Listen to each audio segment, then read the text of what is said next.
Dartmoor Prison, isolated from the outside world by walls of granite.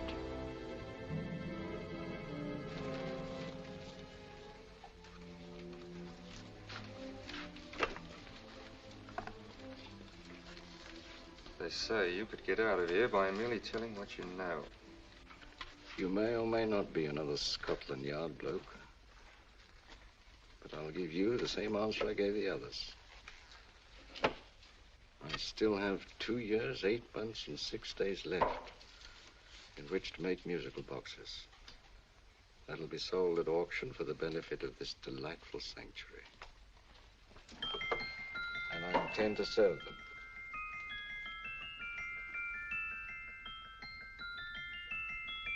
Move along. And now we come to the next object on our list, or I should say objects, because there are 3 of them. Now, ladies and gentlemen, these can be bought together or separately. Now, these beautiful little musical boxes only arrived this morning, and I didn't intend to put them on the auction block until later, but I'm going to sell them now. So, good friends, as our old pal Mark Antony used to say, lend me your ears. And what do you hear? Right. The beautiful tinkle tinkle of a musical box. What a lovely trinket. What a beautiful gift. Created and made by loving hands. A thing of beauty and utility. I was going to start with £5. It's a bargain, £5. Do I see any hands? If there's a connoisseur in the house, will go £3 for it. £2. £1. 10 shillings. Thank you, sir. Ladies and gentlemen, 10 shillings is offered for a musical box you couldn't buy anywhere in London for less than £5. It'd be stealing to let it go for 10 shillings. Like taking milk from a baby. All right, we're selling for 10 shillings. 10 shillings, 10 shillings is offered, 10 shillings is offered, 10 shillings is offered. And anybody give me £1? Want to give me £1? Oh, won't someone want to give me £1? A pound, £1 is offered, £1 is offered, ladies and gentlemen, £1 is offered. It's against you, sir. Will you go to £2? We go to £2, sir. £2. £2 is offered. £2 is offered. Going once, twice, third and the last call. Sold to the gentleman for £2. Sorry, my dear. Now, ladies and gentlemen, comes the opportunity to purchase an exact duplicate of the beautiful little musical box just bought by this gentleman for the ridiculous low price of £2. Now, it's exactly the same. Exactly the same. Made with the same hands. You hear that? Isn't that lovely? That tinkle, tinkle, tinkle, tinkle. Sounds like Bow Bells to me, you know, with little angels pulling on the ropes, eh? Who'll give me £2 for it? Who's starting with £2? Will anybody start with £2? Oh, come, ladies and gentlemen. You know, from your enthusiasm, we might all be in Scotland instead of London. Please buy it for me, Daddy. £2, certainly not. We all might be in Scotland. Besides, I don't like his manner. £1, 10 shillings. £1. £1 is ours. £1 is offered. £1 is offered, going £1. Any advance? Going once, going twice. The third and the last call. Sold to the lady for £1. Smart bidding, my dear. Thank you. We come to the third and last of these beautiful little musical boxes. Exactly the same. Tinkle, tinkle. Isn't that lovely? Ladies and gentlemen, I don't bring you here to gull you and swindle you. This is the exact replica of those 2 I just sold before.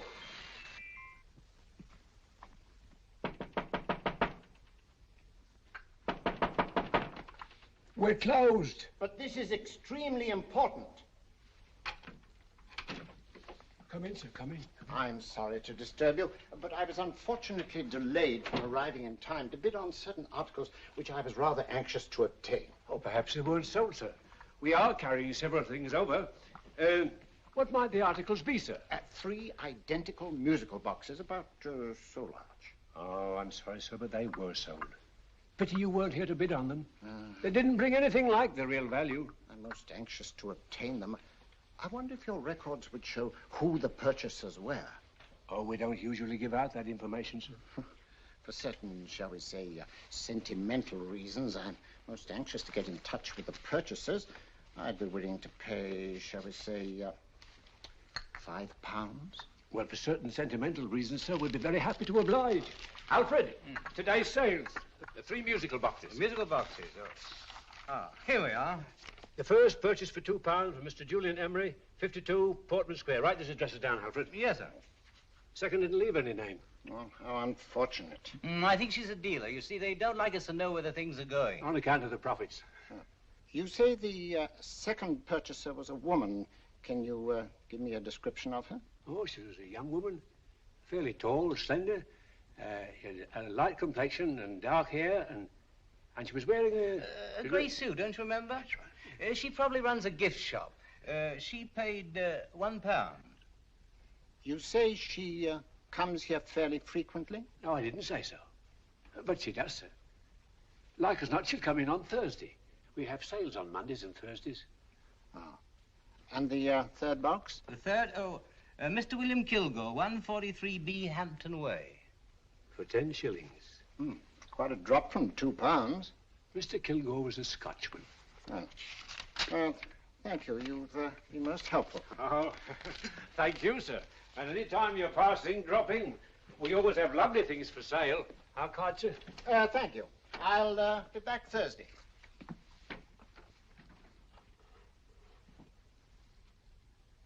The message reached us too late. Musical boxes are being sold. Well, let's get out of here.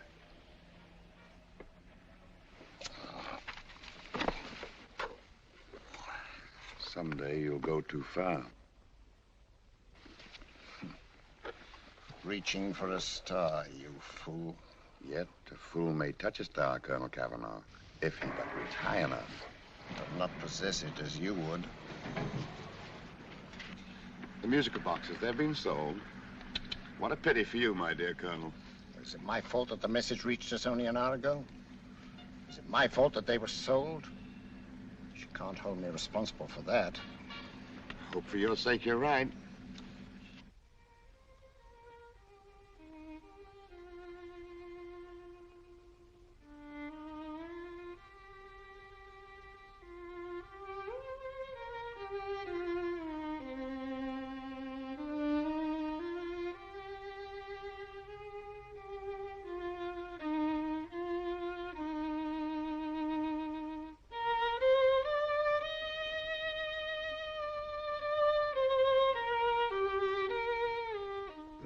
Upon you tonight at 7:45, a gentleman who desires to consult you upon a matter of the very deepest moment. Remember that letter, Holmes? It was written over 2 years ago. An interesting case, devilishly interesting. Irene Adler. What a striking-looking woman from the brief glance I had of her. Seems only yesterday. What charm. What poise, and what a mind. Sharp enough and brilliant enough to outwit the great Sherlock Holmes himself. I take it the new issue of the Strand magazine is out, containing another of your slightly lurid tales. It is indeed. And what do you call this one? I call it A Scandal in Bohemia. Not a bad title, eh? If you must record my exploits, I do wish you'd put less emphasis on the melodramatic and more on the intellectual issues involved. More on the what do you mean by that? Well, I do hope you've given the woman a soul. She had one, you know. By the woman, I suppose you mean Irene Adler. Yes. I shall always remember her as the woman.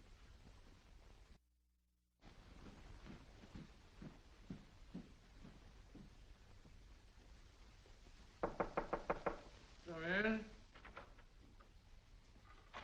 I think. That's him, old boy. How are you? How are you, old boy? I haven't seen you for years. I want you to meet my old friend Sherlock Holmes. Holmes, this is Stinky. In other words, Julian Emery. How do you do, Mr. Emery? Watson has often spoken of you. Oh, has he? Yes, we were at school together. Yes, more years ago than I care to remember, but you didn't come in here just to remind me of that. No, I just happened to be in the neighborhood and saw your lights burning, so I took the liberty of looking you up. Still writing your mystery stuff? Yes, there's a new one out this week. Good, I never miss them. Oh, good, thanks. I say that bandage makes you look very interesting. Still poking your nose into other people's business as usual? Who hit you? I haven't the foggiest notion. Somebody knocked me on the head in my own living room and then proceeded to commit the most idiotic burglary you ever heard of. Fellow must have been balmy as a coot. Balmy? Why? Come sit down, old boy. Would you You like a cup of tea? Huh? Oh, all right. I'll go and tell Mrs. Hudson about it. Yeah. Why do you say the robbery was idiotic, Mr. Emery? Oh, simply from the fact that with about £5,000 worth of musical boxes in my living room, the thief, who I caught in the act, made off with one that isn't even worth £5. I gather you're a collector of musical boxes. Yes, I am indeed. Some of them are very beautiful, but not the one that was stolen. The thief evidently grabbed the first thing that came to his hand when he heard me coming into the room.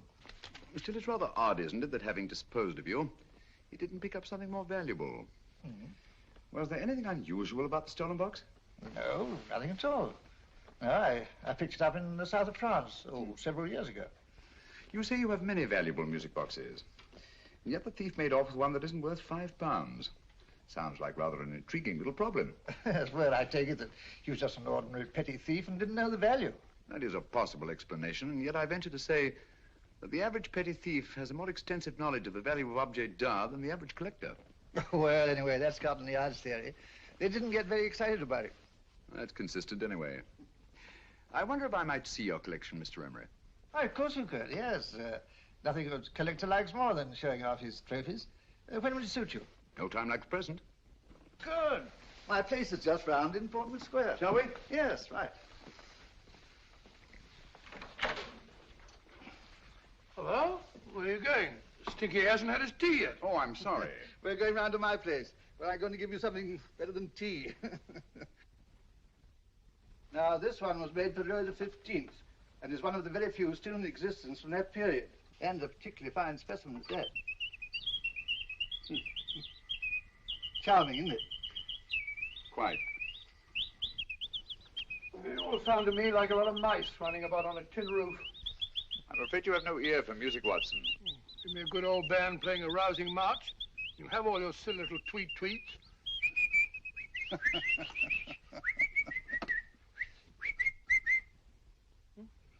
Another one. Excuse me.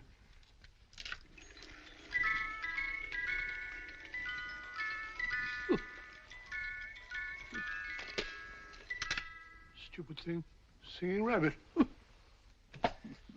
What would you say offhand is the value of a box like that, Mr. Emery? Well, it's hard to say offhand, but I think it will bring about £500 or £600 today. It's the gem of my collection. Yet a thief who steals an oddity like a musical box passes up one worth £500 for one of almost no value at all. Odd. Very odd. What was the stolen box like, Mr. Emery? Oh, just a plain wooden box about so big. As a matter of fact, I have one over here almost exactly like it. I picked this up yesterday at an auction room in Knightsbridge. Paid only £2 for it. Of course, I wouldn't in the ordinary way add one like this to my collection, but the tune intrigued me. I'd never heard it before.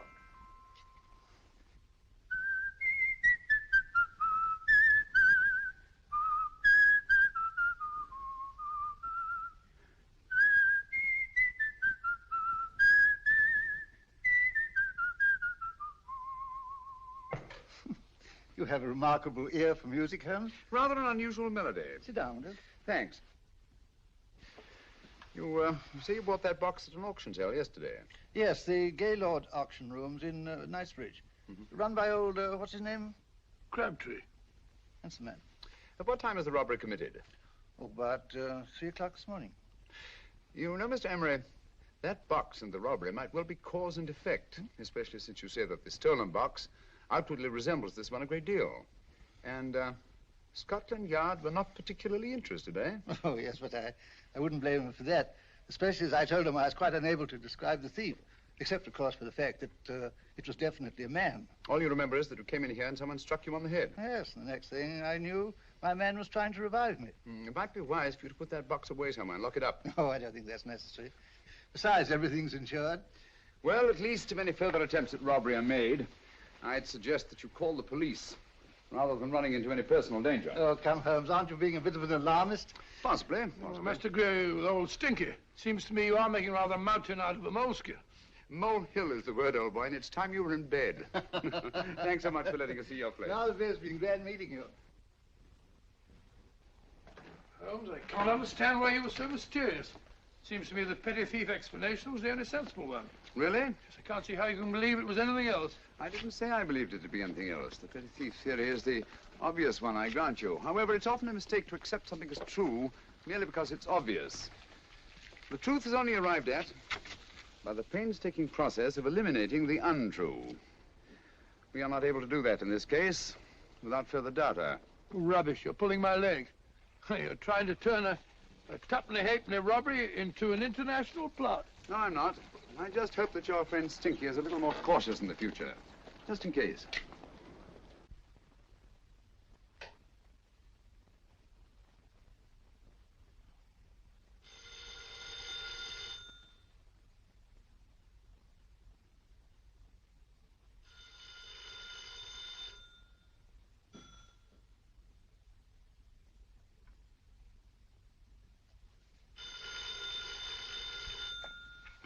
Yeah? Yeah? Julian Emery here. Who? Why, of course I remember you, Mrs. Courtney. Yes, you're the one bright spot at that appallingly dull affair of Lady Sanford's. Huh? Of course it isn't too late to come round. Yes, I shall be delighted to give you a drink. I tell you what, come straight up and I'll leave the door unlatched. Right, well, 15 minutes? Good. I shall be counting each moment. No, I mean that, really. Right, goodbye.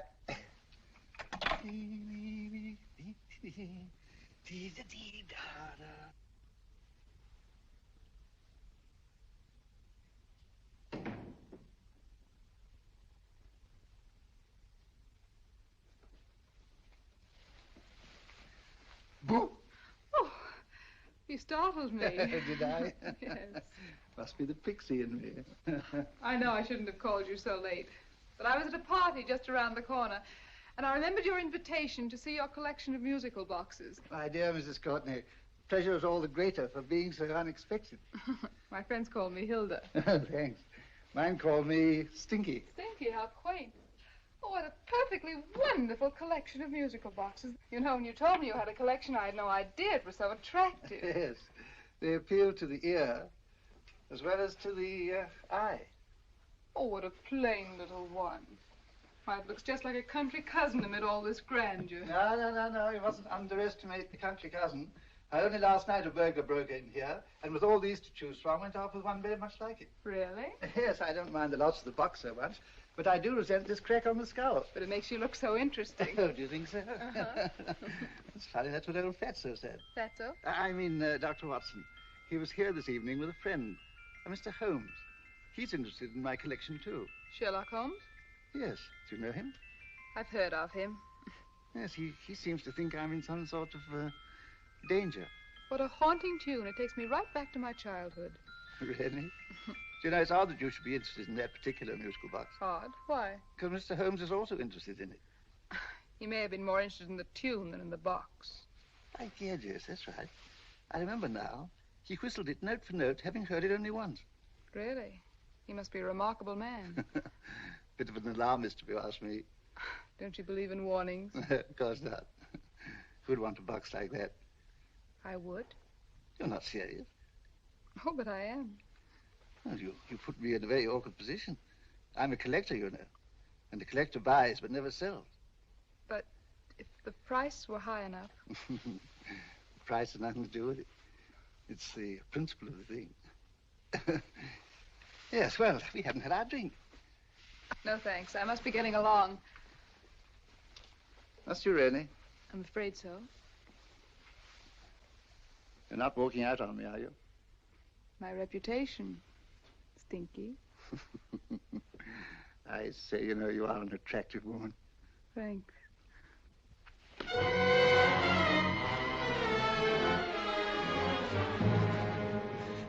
You fool. I told you to wait outside. What did you have to kill him for? All I had to do was walk out with this. He held you in his arms. Don't touch him. Don't touch anything. Now get out. I'm sorry. You're sorry. What about me? This is murder. What about Scotland Yard? What about Sherlock Holmes? Now get out!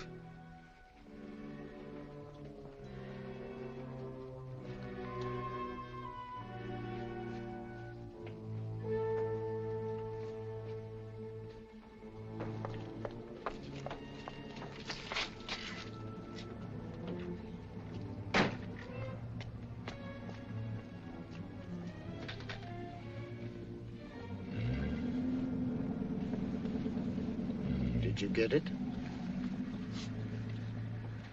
Good. Did you have any trouble with him? Just a matter of murder. Mr. Holmes. Hopkins? Thanks for coming so promptly. Inspector Lestrade suggested that I call through to you. Mr. Emery was the client of Mr. Holmes, Inspector. Indeed. You didn't mention that when I telephoned you, Mr. Holmes. Well, not exactly a client, Inspector. Sergeant Thompson? He was killed between the hours of 11 and 2 o'clock this morning, Mr. Holmes.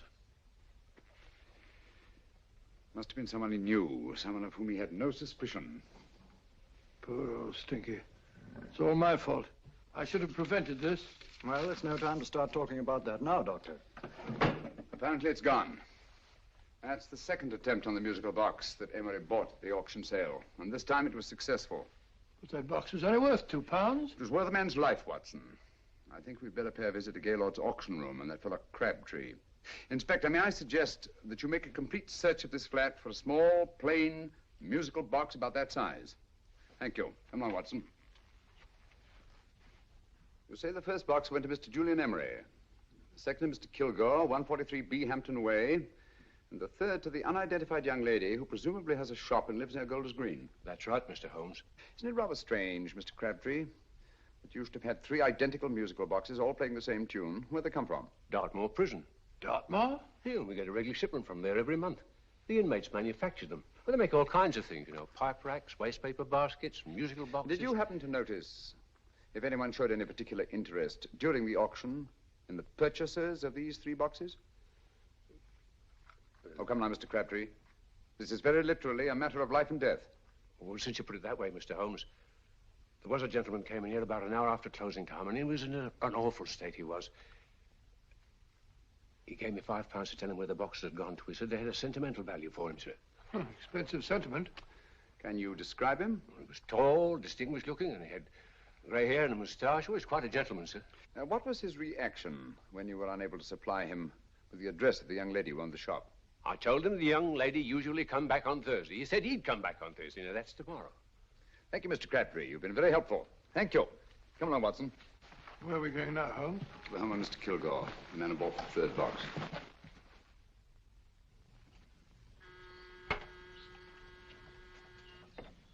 But hang it all, Holmes, how do you know those other 2 musical boxes are of any importance? I don't, but I certainly have no intention of waiting until the owners are murdered to find out. No one at home. I hope that's the explanation. I'll have a look through this window.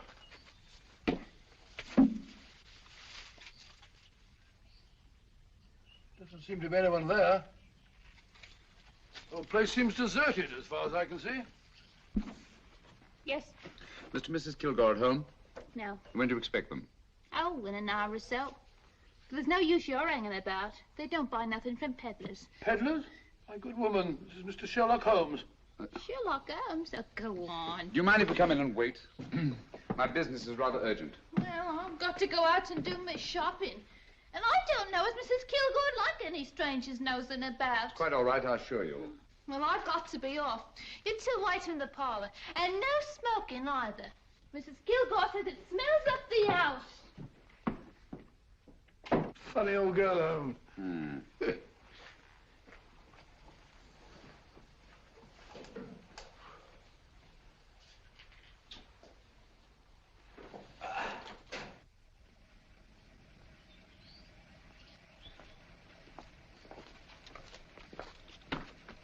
Park Lane.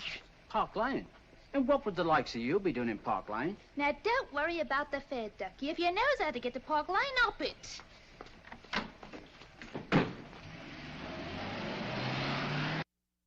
You know, Holmes, I've been thinking. There must have been something hidden in that box of old Stinky's. Stolen jewelry, possibly. What's up, Holmes? Listen. What's just the steam in the water pipes?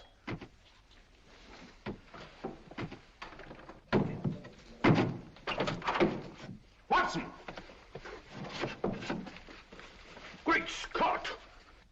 Come on, Holmes. Get on the chair here. It's all right, my dear. There. Now, don't worry. It's all over. There you are, dear. Don't cry anymore. She tied me up and shut me in the cupboard. I know. She won't come back. Did you show her your new musical box? Yes, she said she wanted to hear it play, and as soon as I showed it to her, she grabbed hold of No, I know. Now, don't worry. We'll buy you a new musical box. Yes, my dear, the best one in London. Watson. Oh, what a fool I've been. What do you mean, Holmes? She took the musical box out of this house in that market basket, right under our very noses.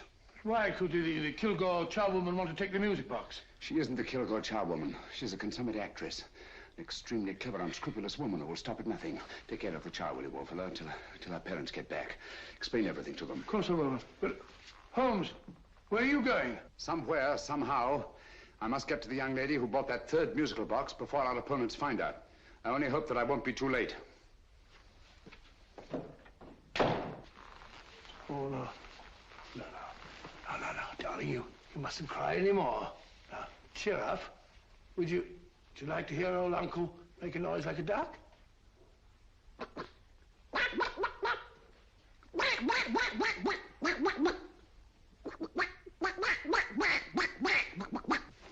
Oh, sorry.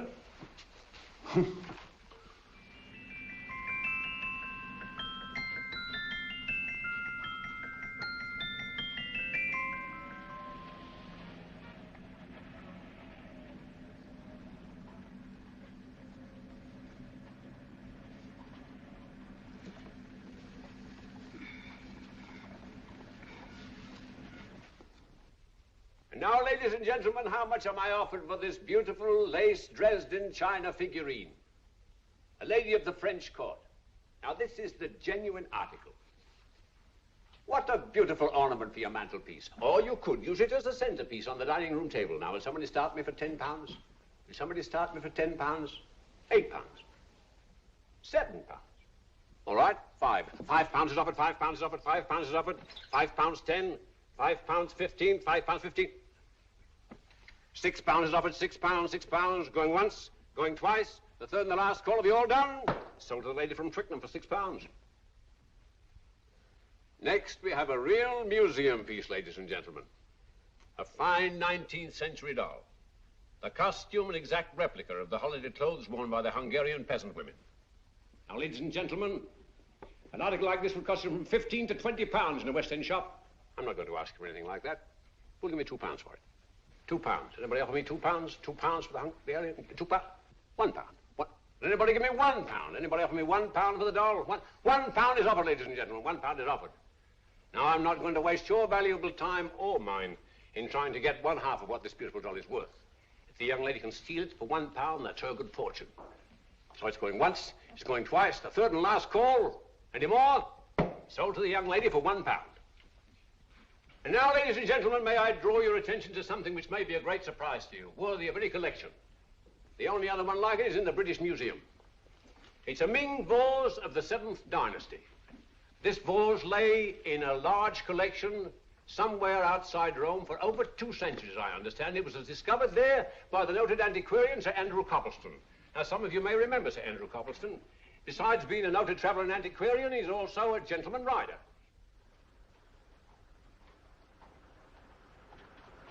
The girl with the parcel in her hands, that's her.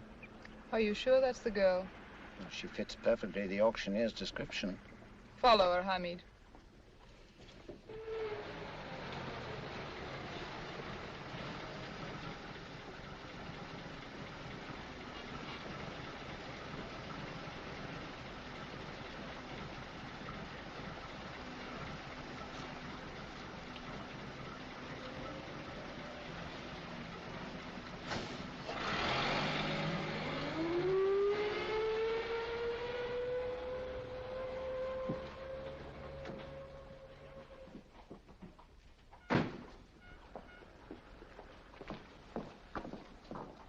It's lovely, dear. And only £1.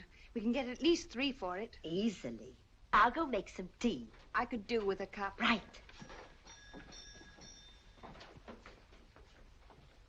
Good afternoon. Good afternoon. I'm looking for a birthday gift for a 7-year-old girl. What would you suggest? We have some lovely dolls. Now, this Hungarian I think peasant- she has enough dolls already. Books are always welcome.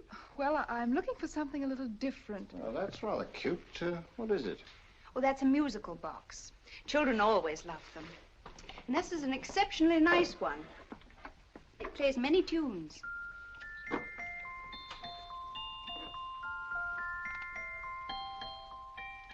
Have you any others? Yes. If you'll just step this way. I have only 2 left.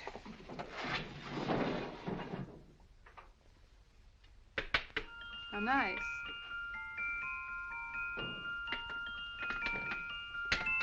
Are you sure this is all you have? I'm sorry. They're rather hard to find, you know. That's our entire allotment. I did have one other, but I sold it earlier this afternoon. But it was only a plain wooden one. It wouldn't have been a very nice gift for a child. Really?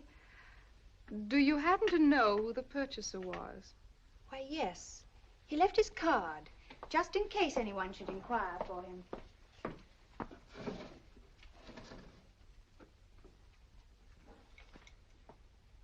How interesting. I'm sorry, but I'm afraid I'll have to look a bit further.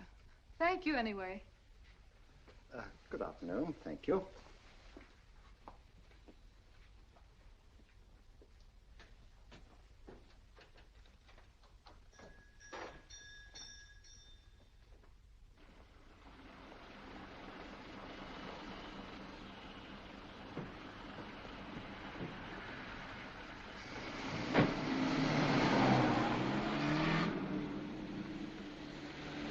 Heavy! Follow that cab. Here now, what? Scotland Yard. Hop in.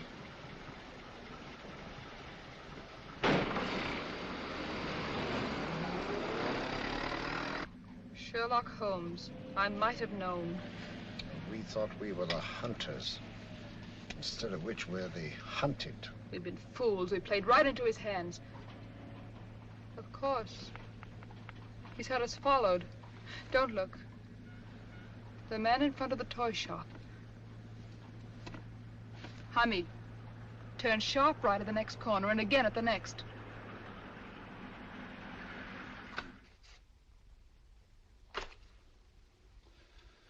No photograph of her, Commissioner, as I expected.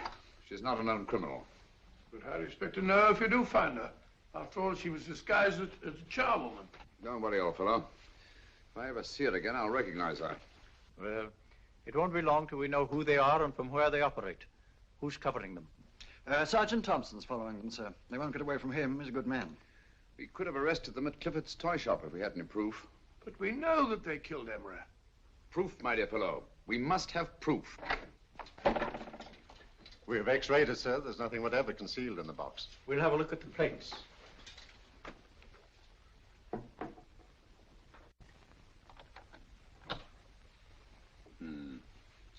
There must be some clue. And it's probably so obvious that we've all overlooked it. Seems to me we're up against a bunch of lunatics. Not lunatics, my dear fellow. Extremely astute, cold-blooded murderers. What can these little musical boxes have in them that's so important? Don't forget, they were made in Dartmoor prison. You can smuggle stuff into prison, but not out. Do you want us to break the box apart, sir, to see if there's anything the x-ray hasn't caught? No, not yet. Do you mind if I take it? Certainly. Thanks.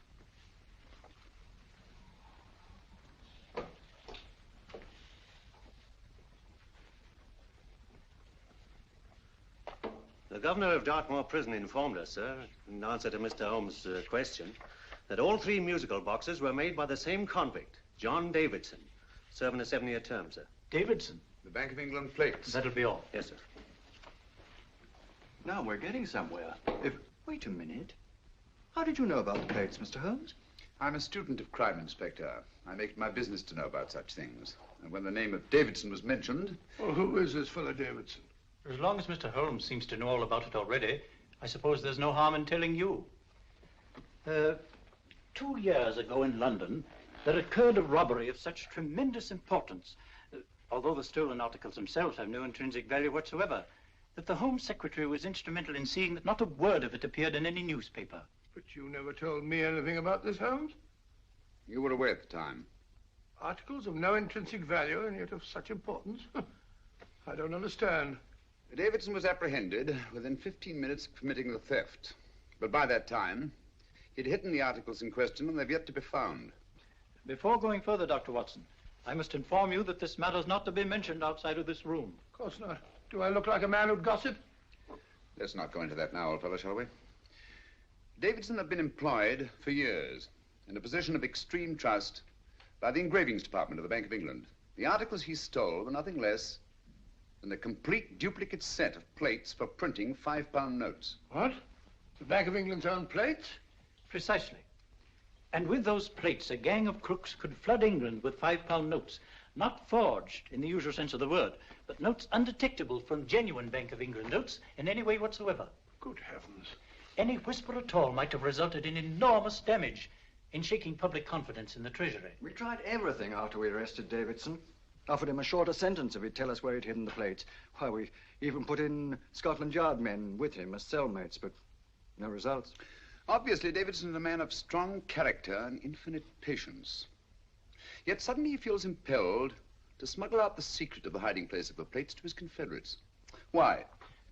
I don't understand, Mr. Holmes. Well, for example, has the Bank of England made any plans to radically change the design of the £5 note so that in, say, 7 years from now, notes made from the stolen plates would be worthless? Confidentially, Mr. Holmes, such a move was discussed. But replacing all the £5 notes in circulation would be such a Herculean task that nothing's been done about it as yet. I see. Of course, there is another possible explanation. Davidson didn't have much time to find a hiding place before he was captured. He may be afraid that the plates will be accidentally discovered before he's released. Hence his anxiety to communicate their whereabouts to his confederates as soon as possible. I believe you've hit it, Mr. Holmes. I'm sure that the message is contained in this musical box. Or rather, in all 3 musical boxes, since possession of all 3 seems to be essential. Our opponents have 2/3 of the puzzle, we have 1/3. Well, what are you going to do, Holmes? Try to deduce the message from the 1/3 that we have.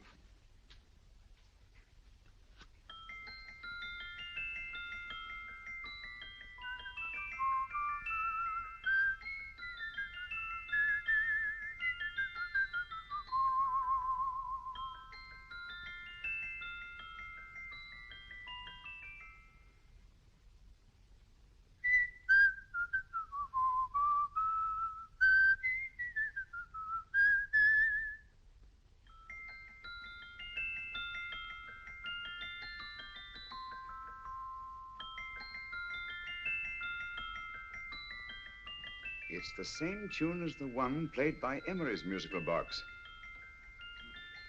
And yet it's different. Sounds the same to me. The tune. Somehow the tune is the key to the mystery. It must be the tune. Otherwise, why use 3 musical boxes to convey the message? Why not collar boxes or shoe boxes? Yes? Oh. It's for you, Inspector. Oh, thank you, sir. Inspector Hopkins speaking. What? Where? Golders Green Station reports they've just found Sergeant Thompson's body. From the tire marks on his clothes, he was apparently run over by a taxi. What an unfortunate accident. Not an accident, my dear fellow. I'm afraid it's murder. You never know just who you're going to meet when you're walking down a busy London street. Mrs. Hawkins, Mrs. Brown, any subject of the crowd. Oh, you never know just who you're going to meet. So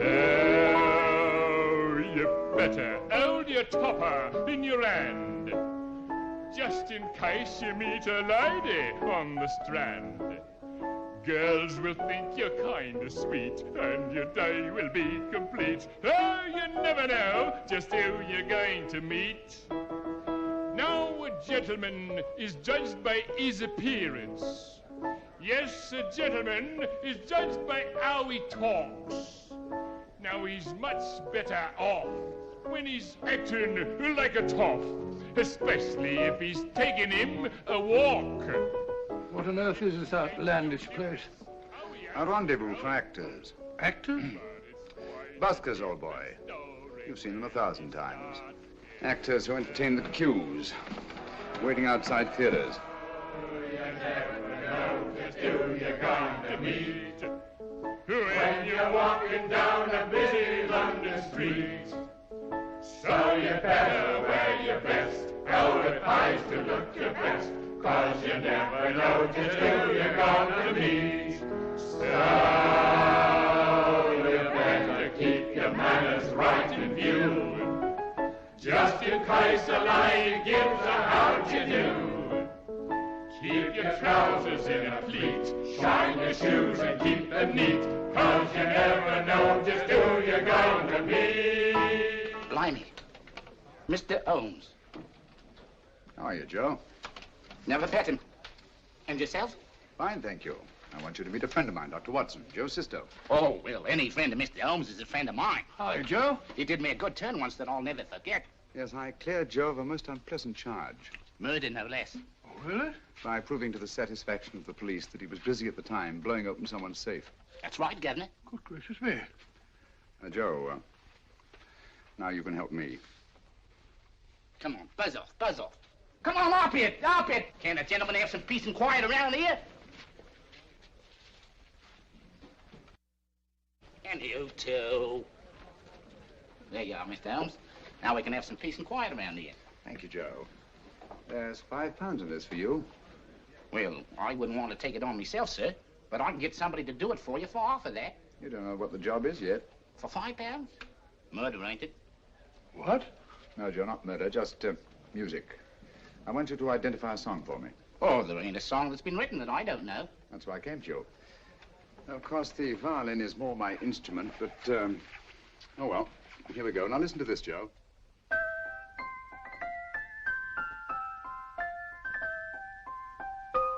Wait a minute. You're playing that wrong. That should be E natural, not E flat.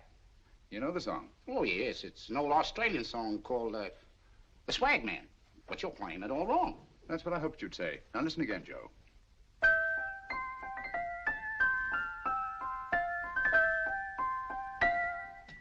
That's the same tune, all right, but you're making different mistakes than you did the first time. No, not mistakes, Joe. Call them variations. Here, play the song for me, will you, the way it's written.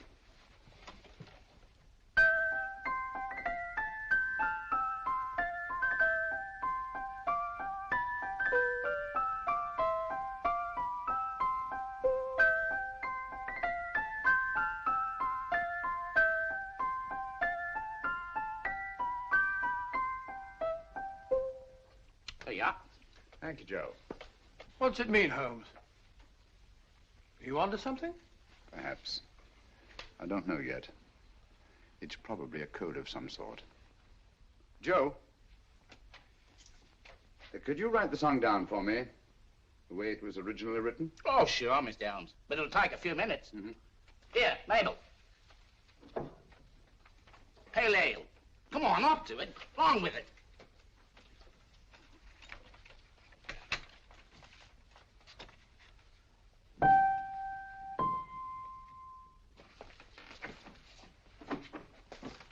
Well, obviously it isn't the lyrics.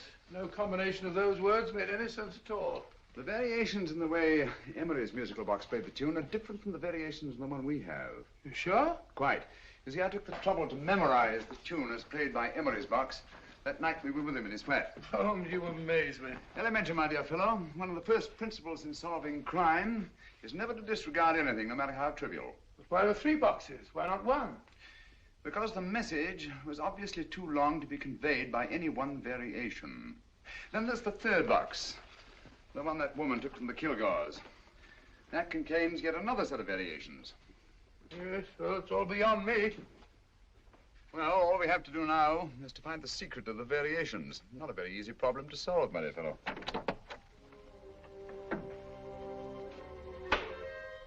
Hello. What's up? We've had company.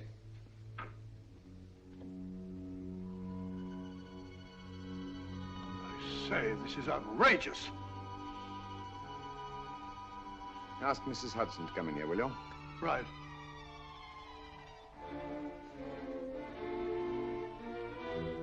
Hudson? Yes? Oh, there you are. Will you come up here at once, please? Oh, coming, sir.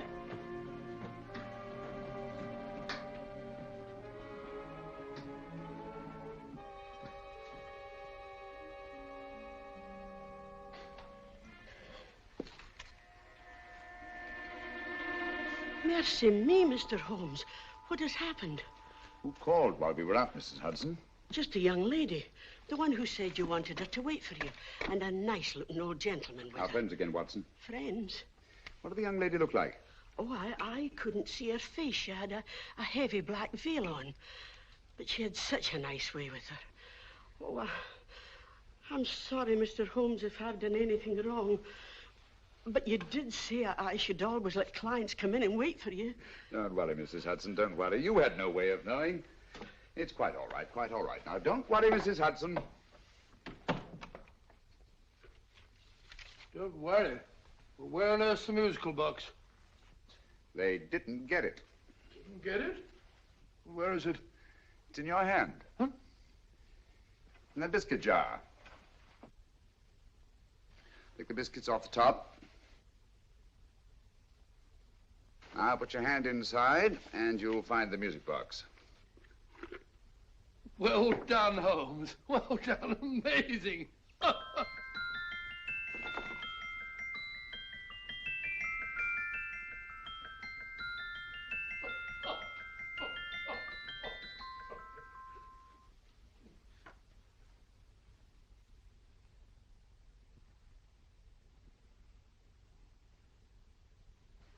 Whew. Nice fresh smell. Like a pub after closing time.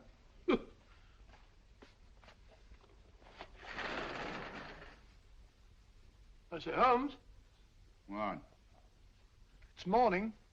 Allow me to congratulate you on a brilliant bit of deduction.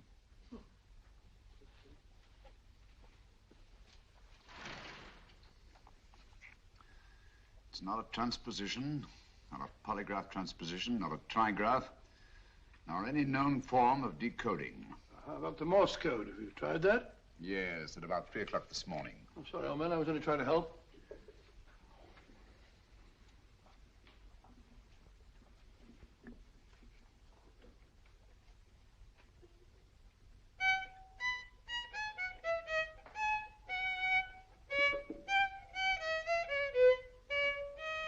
Oh, do me a favor. Not again. Must have heard that thing 1,000 times. Kept me awake all night.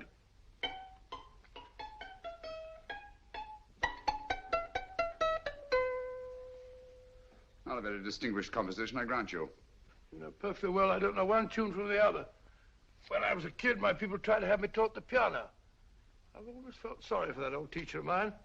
The poor old girl finally reached the point of numbering the keys for me. 1, 2, 3, 4. Even then, I never progressed beyond... Numbering the keys, Watson. The 19th key of the keyboard is the 19th letter of the alphabet. S. Here. Write it down when I give it to you, old fellow, will you? The first altered note. Write S first. Now, the 8th key is H. The 5th key, E. The 12th key, L. The 6th key, F. S-H-E-L-F. Shelf. Your piano lessons were not in vain, old fellow. You've solved it. Thank you. Thanks, old bean. Hold it. We now have 2/3 of a message. Behind books, 3rd shelf, secretary, Dr. S. Presumably, these are the first and second portions of the message. And this gang has the first and third parts of it. Precisely. Then it's a stalemate? Yes, Commissioner, but we can't leave it like that. There's no doubt in my mind that they'll try to secure our third of the message that's missing. Well, I assume you've taken every precaution to guard the Clifford music. Oh, yes, it's carefully hidden at Baker Street with Dr. Watson on guard. However, I'm reasonably certain that, difficult as it may be, we can find the plates even without the missing part of the message. Behind books, 3rd shelf, secretary, Dr. S. Well, outside of the fact that Davidson hid the Bank of England plate somewhere in London, Mr. Holmes, I don't see that we've progressed at all. Allow me to point out to you, sir, the key words Dr. S. It looks as if the plates were hidden in the house of the doctor. Whether S stands for his first or last initial remains to be determined by a process of elimination. Well, there must be 10,000 doctors in London with S for a first or last initial. Precisely. And every one of them will have to be questioned in person. That's why I say this is a task for Scotland Yard. It's a task, all right. But Scotland Yard has searched worse haystacks and found a needle. Well, for the time being, I'll leave the matter in your hands, gentlemen. We'll call you if and when we get a lead on our mysterious Dr. S. Thank you. In the meantime, I intend to follow up a little clue concerning a cigarette.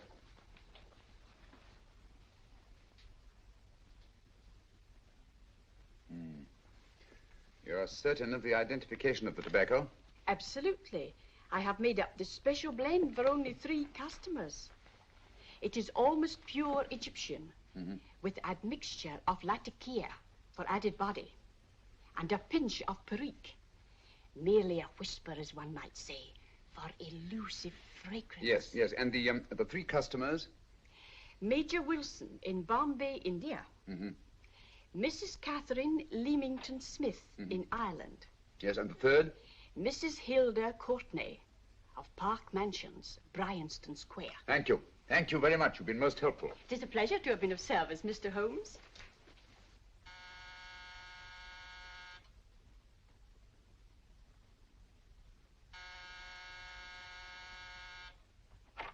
Yes? Mrs. Courtney? Yes. My name is Sherlock Holmes. Oh, do come in. Thank you. I've heard of you, of course, Mr. Holmes. I believe we have a mutual friend in Sir Edward Brookdale. He's spoken to me of you quite often. Indeed. And to what good fortune am I indebted for this visit? I think you know Mrs. Courtney. Well, I did get a summons for speeding last week. But outside of that, I don't think I'm of any interest to the police. Oh, come now, Mrs. Courtney. You seem to forget that you and I have met before. I'm sorry. I'm sure I would have remembered meeting the great Sherlock Holmes. Please sit down. Thank you. You say we met before. Yes. At the home of Mr. and Mrs. Kilgore, 143B Hampton Road. Kilgore? I don't think I know anyone of that name. Well, I didn't say you knew them. As a matter of fact, you called on them when they were out. I don't understand, Mr. Holmes. Really? And you were dressed rather differently. Indeed. Cigarette? Thank you.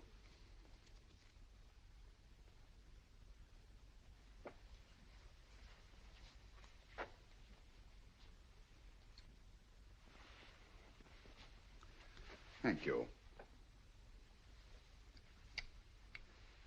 You know, Mrs. Courtney, people generally forget, in assuming a disguise, that the shape of the ear is an almost infallible means of recognition and identification to the trained eye. Evidently, you've mistaken me for someone else. Oh, no, not at all. Though naturally, I expected your denial. But when you paid your visit to my rooms at Baker Street, you carelessly left behind another identification. They're,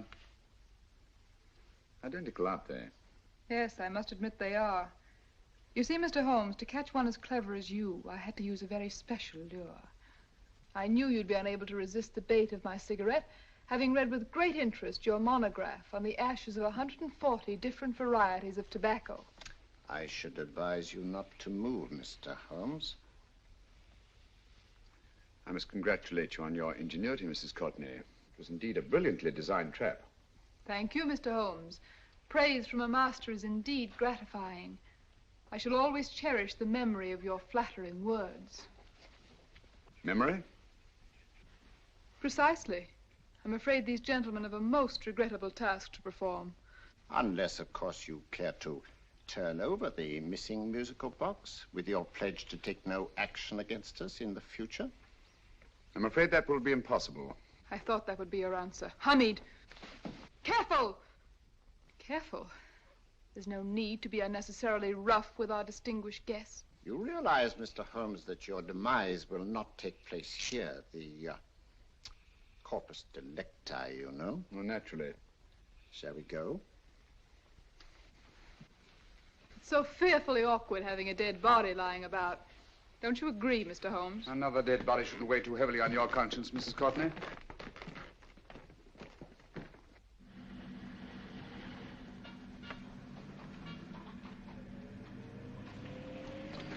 You mind if I have a cigarette? Don't see why not.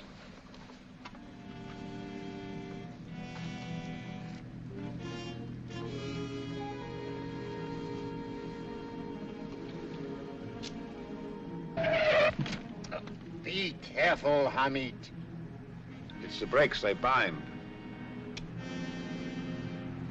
Thank you, Colonel Kavanagh. It's very considerate of you.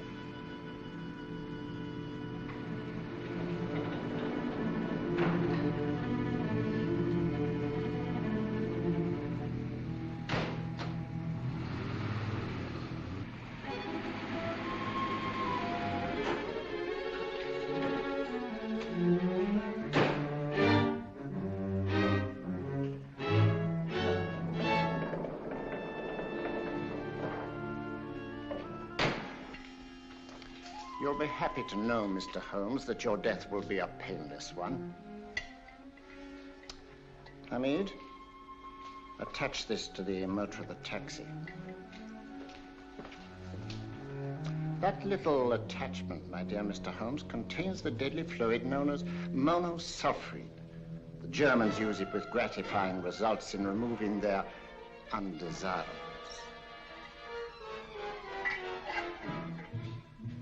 Start the motor.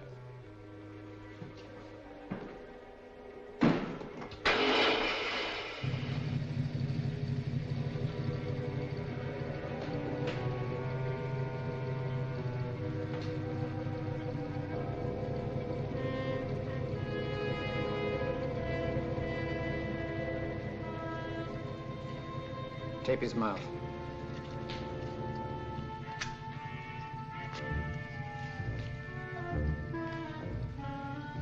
Now, up with him, Hamid.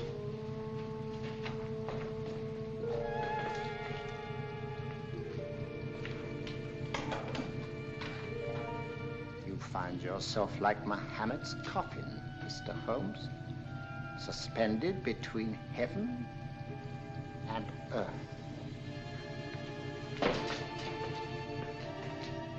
Plenty of fuel in the tank? Good.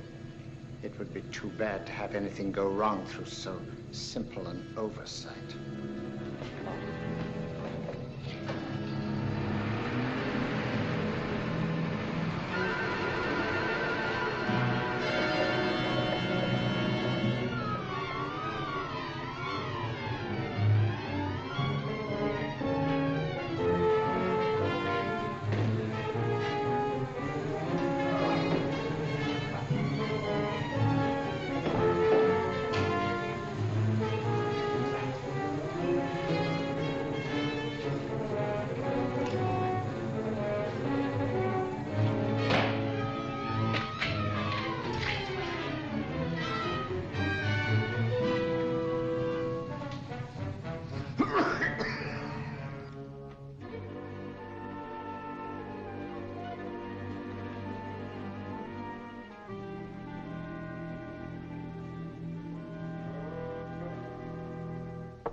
Good afternoon. Mr. Sherlock Holmes? No, I'm Dr. Watson. Oh, of course, Dr. Watson. How stupid of me. Oh, so this is stupid of me. Won't you come in? Well, I really came to see Mr. Holmes. Oh, I'm afraid he's out. I don't know when he'll be back. Perhaps there's something I can do. Won't you sit down? Thank you. You know, Sherlock Holmes and I have been engaged on a great many cases. Oh, really? Yes, indeed. As a matter of fact, this very moment, we're involved in one of the most baffling... Oh, well, won't you tell me your trouble, and I may be able to help you. That's very kind of you, Dr. Watson. Perhaps if I wouldn't be imposing too much. Imposing? Oh, there's no imposition. No imposition at all. A pleasure, I assure you. Now, tell me all about it, Miss Williams. Mrs. Williams. I live in Surrey, Dr. Watson, and I've come up to London in sheer desperation. My only sister has disappeared, and the local police seem utterly unable to find her. Well, Holmes and I solved a case exactly like that once. Very interesting, as far as I remember. I call it the adventure of the solitary cyclist. Oh, sorry. Now I come to think of it, it wasn't so very similar. Entirely different. I don't think what I was saying. Where were we? She's only 17, Dr. Watson, and until she disappeared last Thursday, she seemed to be in the best of spirits. Possibly a romantic entanglement? Oh, no, nothing of the sort. She left no note, didn't even pack a bag, no explanation. She just started to walk to the village from our house in broad daylight and simply vanished from the face of the earth. Oh, there. Might I have a glass of water? Glass of water. One minute.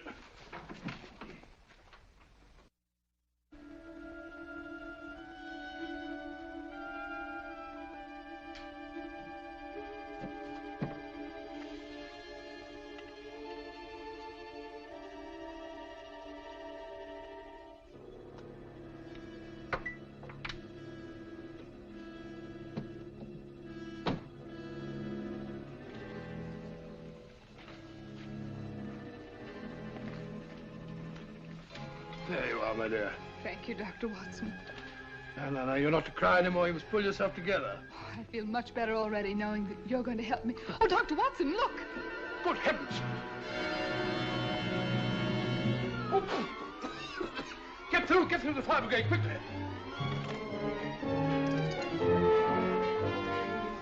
Haven't you a fire extinguisher? By George, we have in the kitchen.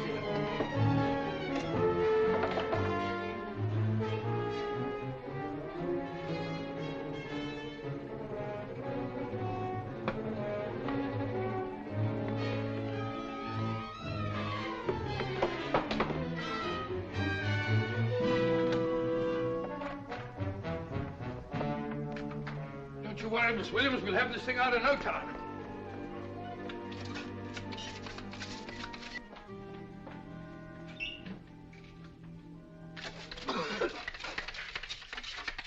That's got it. It's a mare. Well, you see, there was no need for the fire brigade after all. I hope you weren't too frightened, Miss Williams.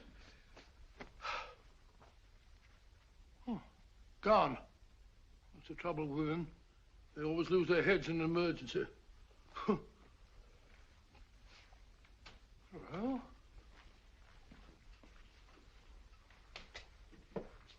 a musical box. Great Scott! Miss Williams!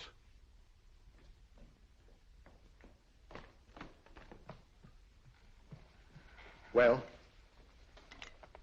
Good. And Holmes? By now, Mr. Holmes has no doubt exchanged his violin for a harp. Always assuming that heaven is his destination. And now that we have the missing musical box.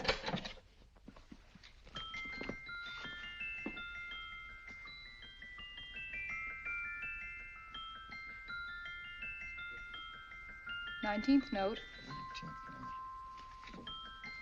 19th letter. S. He hasn't been there, you say? Holmes, where on earth have you been?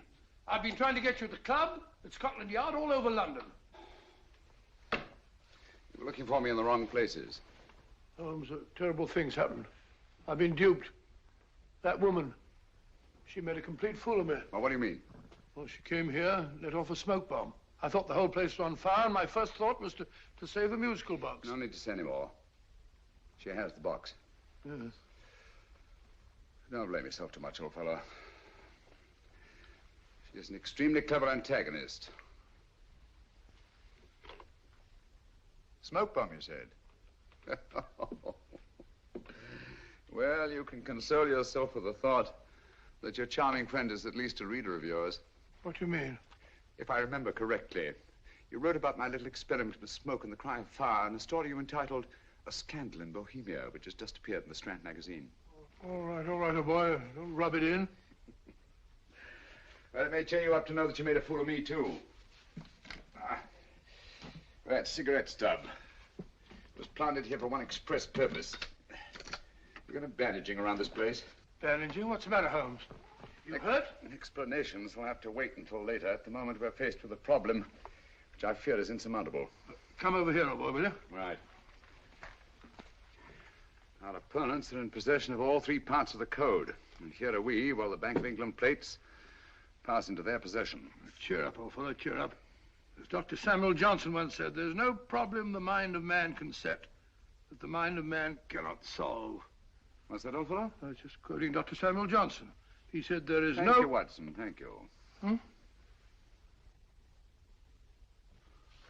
Leaving the front reception room, we come into the main hall, where Dr. Johnson was in the habit of passing through to have his meager meals in the dining room opposite, in company with his friend and biographer, James Boswell. We will now pass up the stairway, which remains in its natural wood finish, just as it was when the good doctor was here. The framed etching on the wall is believed to have been presented to Dr. Johnson by the distinguished painter, Sir Joshua Reynolds.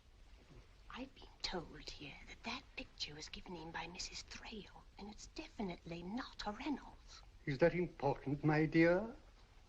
Oh, I'm sorry. This way, ladies and gentlemen, please, this way. Move along, children, move along. The secretary's not on this floor. Patience, Hamid.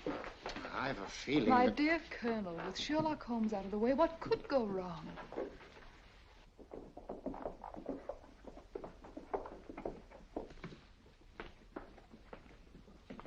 And here we have the Garrett Library, in which Dr. Johnson wrote his famous dictionary, and in which you will see also many of the great man's books and other items of interest.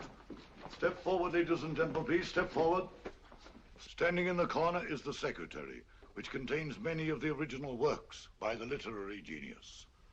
On this table, Dr. Johnson's cat, Hodge, used to sleep while his master worked. A strange thing about this cat, ladies and gentlemen, was its love of oysters. They do say that the dear doctor often went hungry to find the cat that delicacy. What a pity. Now we will visit the grey room, which is immediately below us, in which you will see the very bed in which Dr. Johnson died. What did he die of? Gout. Just gout. This way, ladies and gentlemen. Mind the steps, please.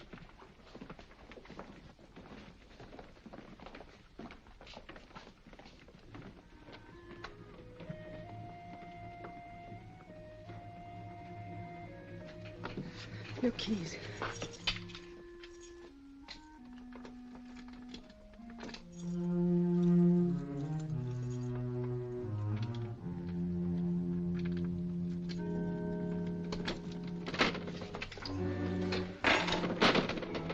Third shelf up.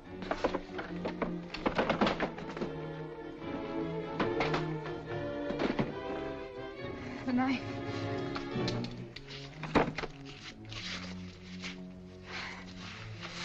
Gentlemen, the Bank of England plates. Well, Mrs. Courtney, so we meet again. No, I shouldn't do that if I were you, Colonel Cavanaugh. I must congratulate you, Mr. Holmes. You're far more clever than I thought. Thank you, Mrs. Courtney. Praise from you is indeed gratifying. I shall always cherish the memory of your flattering words. Memory? Oh, thank you. And now I have a most regrettable task to perform.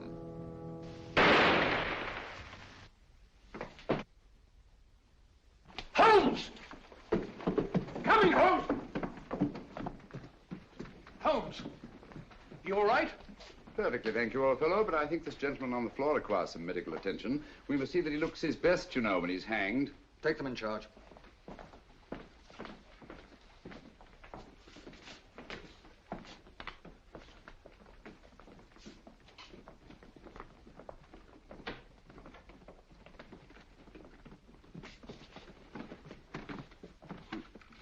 A brilliant antagonist. It's a pity her talents were so misdirected. Will you see that these plates are returned to the Bank of England, Inspector? I still don't understand how you solved it, Mr. Holmes. It's entirely due to Dr. Watson. He gave me the clue when he mentioned Dr. Samuel Johnson. Well, congratulations, Doctor. Oh, thank you, Inspector. I don't think I'd have done it entirely without Mr. Holmes's help, you know.